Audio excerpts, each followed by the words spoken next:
this on? I guess we are. Hello, everybody. As you might tell from my unkempt hair, I showered after I went to the gym. Um, Today will be the next creepypasta reading. I really do think I'm going to explore these for a while. However long to be determined. Wicket, can you not? The pitfalls of living with a puppy. Anyways, today's request comes from Indy, who wanted me to read The Dancer. So, they helpfully provided me with a link to creepypasta.com. Let's get into it. It began about a week ago as I slept. And my nuggets are done. Damn.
Alright, so you'll have to forgive that interruption.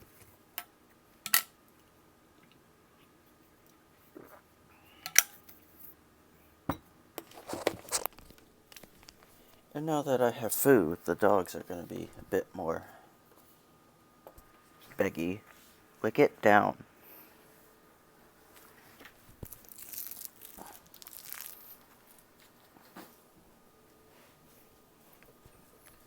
It began about a week ago as I slept.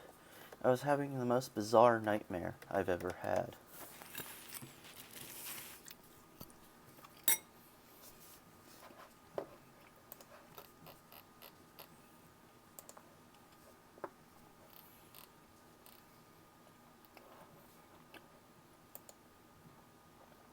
Sorry, y'all, I haven't had my dinner yet.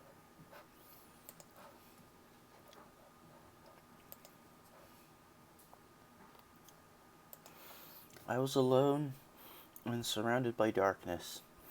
I couldn't see or sense anything. I couldn't even see my own body. Then, something started. At first, it was just tapping, like the steps of a tap dancer. It was a low and quiet noise, so faint I wasn't certain I had heard anything at all. They came through the pitch darkness from a source I could not see. They sounded hollow and distant, far too distant for such a quiet noise to travel, and echoed despite not having anything visible to make them echo. Stranger still was the rhythm. The steps bounced and clicked like a tap dancer's, but seemed to follow no pattern at all. They came in bursts of inhuman speed, then paused at random intervals, following no structure or cadence.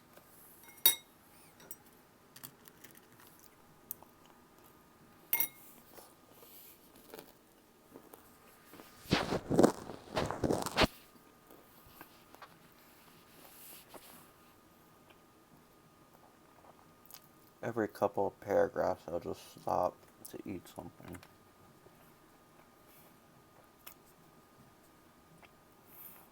But I promise I won't read with my mouth full.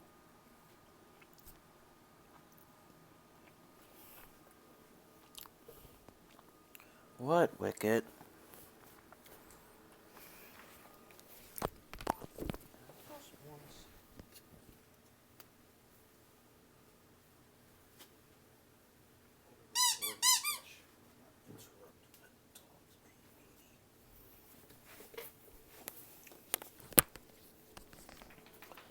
Most unsettling of all, however, was the strange feeling I got when I heard them. The second I noticed the taps, everything in me warned me of danger. Though I could never tell you why, I felt disturbed and nervous to a degree I had never felt before. There was a lot that was clearly wrong that I could explain with words.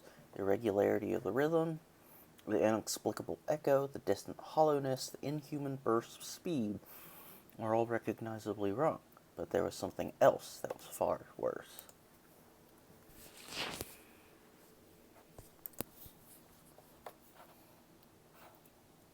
Oh, God, dude. It made me think of something I'd been told a long time ago. Sometimes we can sense things we don't consciously notice.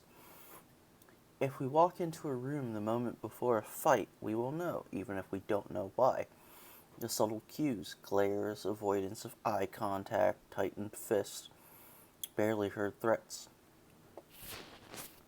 will warn us of the danger.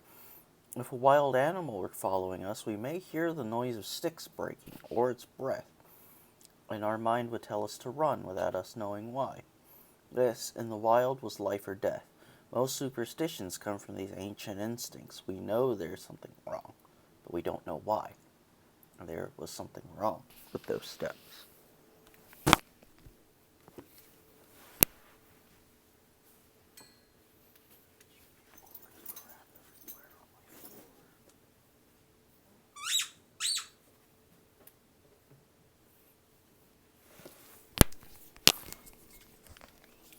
I woke to the sound of my alarm. Wicket, down! I looked at my clock, which told me it was 7 a.m.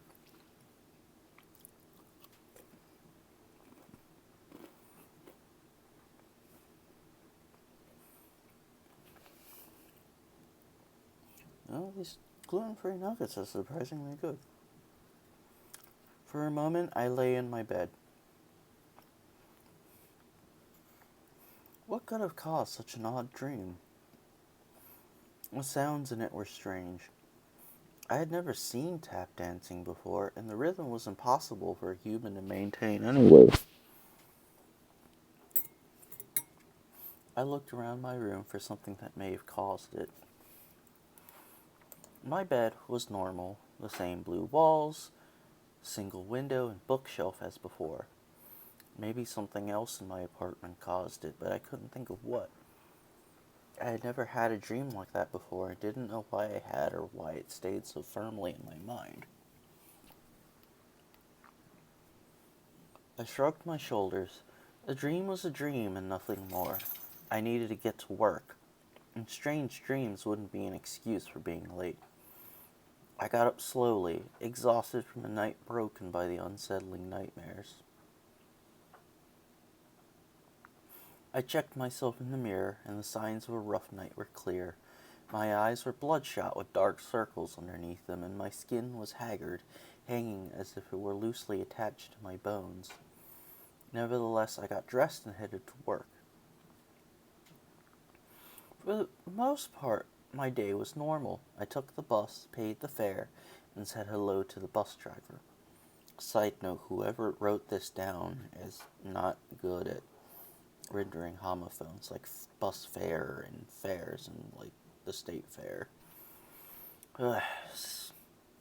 Said hello to the bus driver. I showed my card at the reception desk and went into the office. I sat at my desk, got down to work, took my breaks, and finished at 4 p.m. just like any other day. People smiled and asked me how I was doing. Work was done and all went well. However, it was clear something was wrong. It took me a while to notice what it was. Like with the tapping, there was simply a general feeling of unease which I couldn't identify.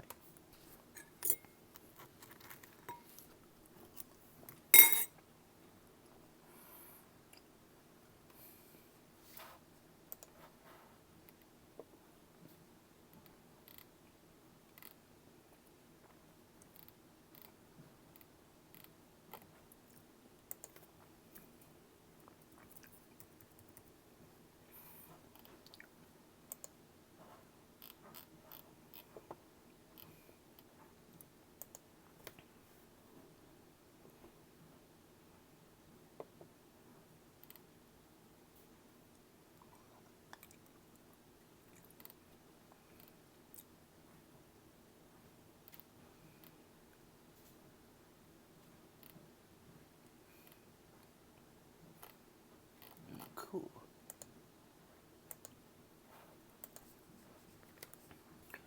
It became clear when I was talking to Carla, a middle-aged and brown-haired woman.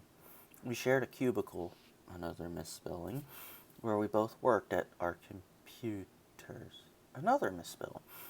Gerald, she asked, speaking to me, did you see where my coffee went? I looked around. It was right beside her, within reach of her right arm. Yes, Carla, it's right there. Can't you see it? I replied. Oh, geez, excuse me. I guess I'm just a bit out of it today. Didn't sleep well last night. I took in the words slowly, but something about them struck me. Then I realized what it was. Everyone, from the bus driver to the receptionist to the people at my office, had the same haggard, exhausted look that I had. They all had bloodshot eyes with bags under them. They all moved slowly and spoke in low voices. Not a single person that I saw that day had slept well.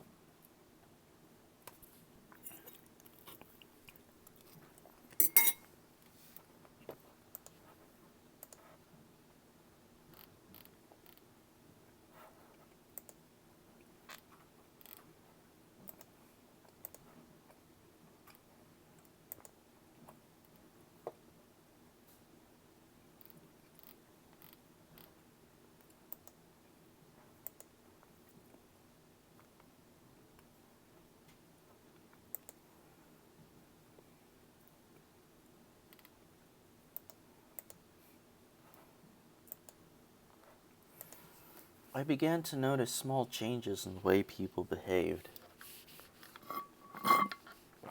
Damn it, this water's dead. Things moved slower. People's voices sounded slightly different. I tried to tell myself that it was all in my head, that I just needed more sleep, but the feeling persisted. There could be 1,000 explanations, I knew. Something on the highway had made too much noise, interrupting people's sleep. Perhaps there was a storm I missed. Maybe people were kept up by a news report of some violent activity in some place I had never heard of. Most likely of all was that it was just a coincidence and I was tricking myself by making it seem significant. But the thought still stayed in my head. The more I looked around me, the more I was sure it was true. Something was keeping people from sleeping, and I had to know what it was. You know, I've never encountered this before. I used to listen to the Creepy podcast, but maybe it was just one that I missed. I returned to my apartment and ate a quick supper. I packed everything for the next day and got ready for bed. I tried to make sure nothing would disturb me that night. Perhaps it was some outside factor, like a broken pipe, or extra traffic that created the dreams and left me awake. I closed my door and double-checked the lock. I shut the window and closed my blinds. Finally, I got a pair of earplugs and put them in. I set my alarm, turning it up so I could hear it with the plugs. I lay down to sleep.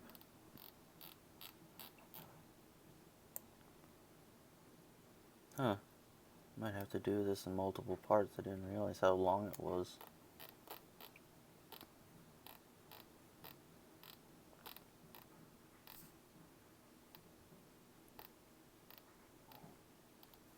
The noise was back, however.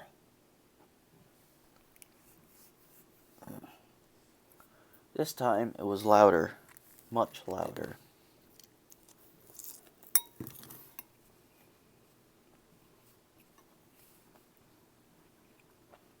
While the night before had been so quiet and distant, I was barely sure I had heard anything at all. Tonight it was clear.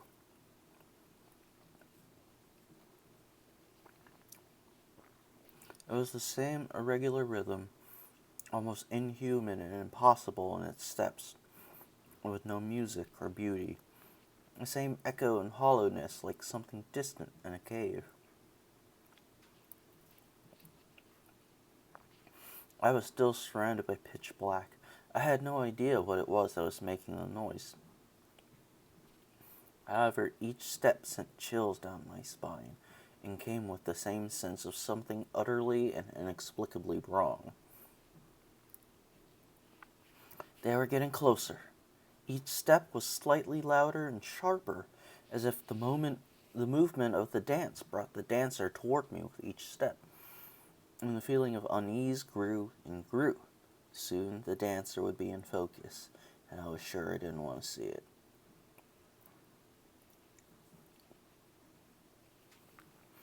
I woke up to the alarm again, feeling more tired, not teared, than I did when I went to sleep. I got ready and left my bedroom. How do you not know how to spell tired? Whatever, it is what it is. I wandered down the street towards my bus stop. The faces around me were more haggard and weary than the day before. People stared at the ground and walked in unsteady paces, not having the energy to straighten up. A traffic cop wandered by rows of cars without checking for proof of payment. A homeless man with a hat in front of himself slapped his legs in the ground lazily as his eyes rolled back, possibly in a drugged or drunken stupor. A bus driver didn't check the number of tickets and dollar bills that were handed to him, and I'm not sure if I paid the right amount. I got to work and did my best to make it through the day. I moved slowly and barely got anything done, but it didn't seem anyone noticed. All the people around me were absorbed in their own worlds, struggling too hard to complete their own work to pay attention to me. We're at 18 minutes. I'm going to cut this off at 30.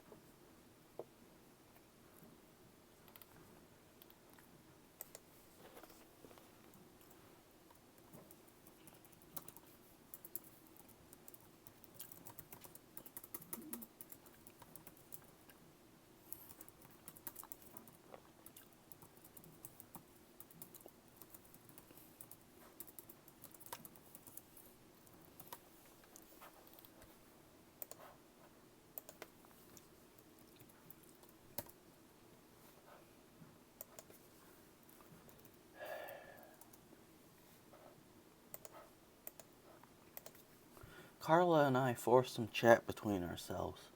However, for the most part, we barely had enough energy to even acknowledge each other's existence. Between the two of us, we finished nearly a dozen cups of coffee, which lay piled up in and around the garbage can as the janitor didn't seem to notice the mess.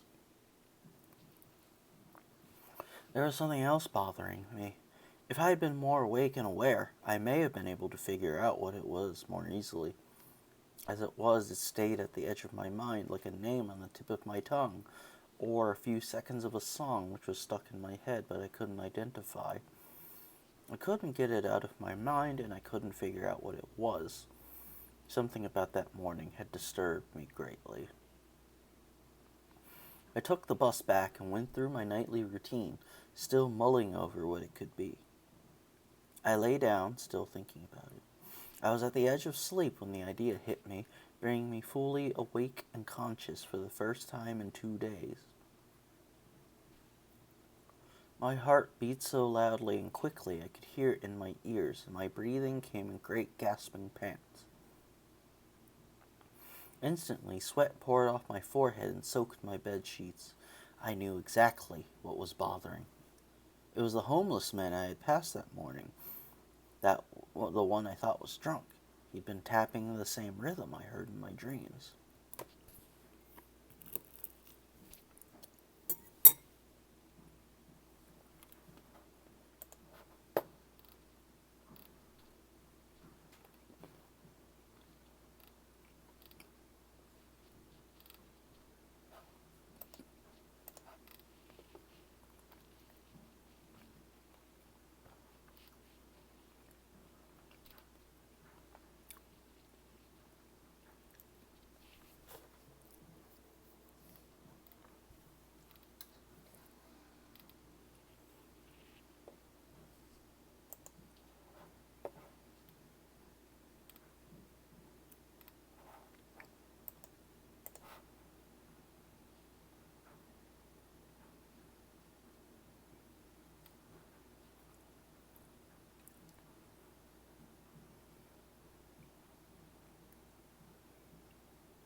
Break. We're at 23 minutes now. At first, I didn't notice that I was in the dream. I had tried to stay awake. The second I realized what it was I had heard that morning, I had gotten out of my bed and walked into the kitchen. I remember making coffee to keep myself awake. However, here I was again. The thought I must be asleep on the ground somewhere, perhaps passed out on my couch, passed briefly through my mind. No matter. I was here, and here I stayed. The tapping was back. Once again, it was far louder, almost deafening.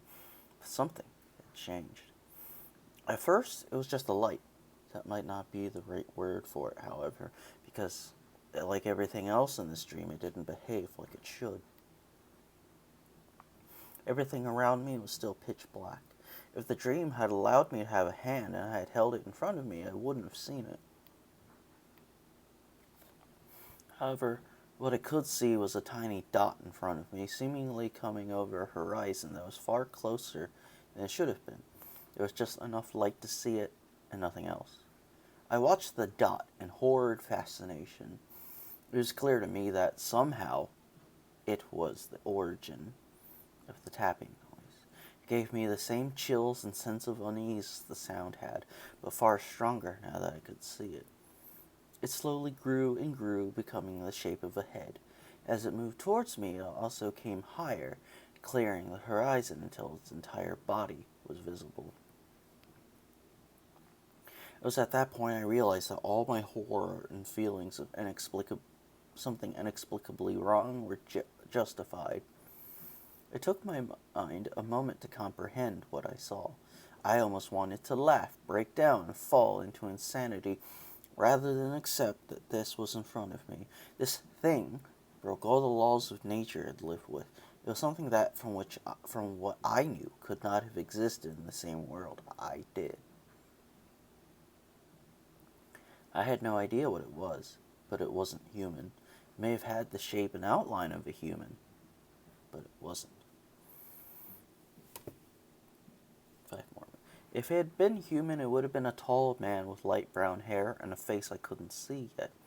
It wore a bright red and white suit with tight leggings and a chest split down to the belly button. If it were standing still, everything about it would mark it as human. The way it moved, however, was distinctly inhuman. The limbs moved randomly about, flailing as it stepped.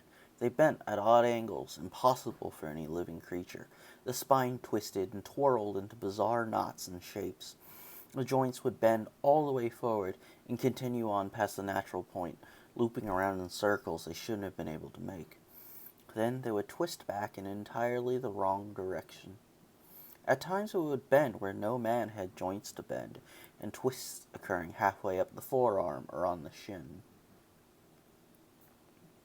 This grotesque, disfigured thing moved toward me at a slow but unending pace. The tapping of its feet continued along with the cracking of its own limbs, and making that disturbing rhythm. The sound was off from what I saw, like hearing gunfire seconds after seeing it happen miles away.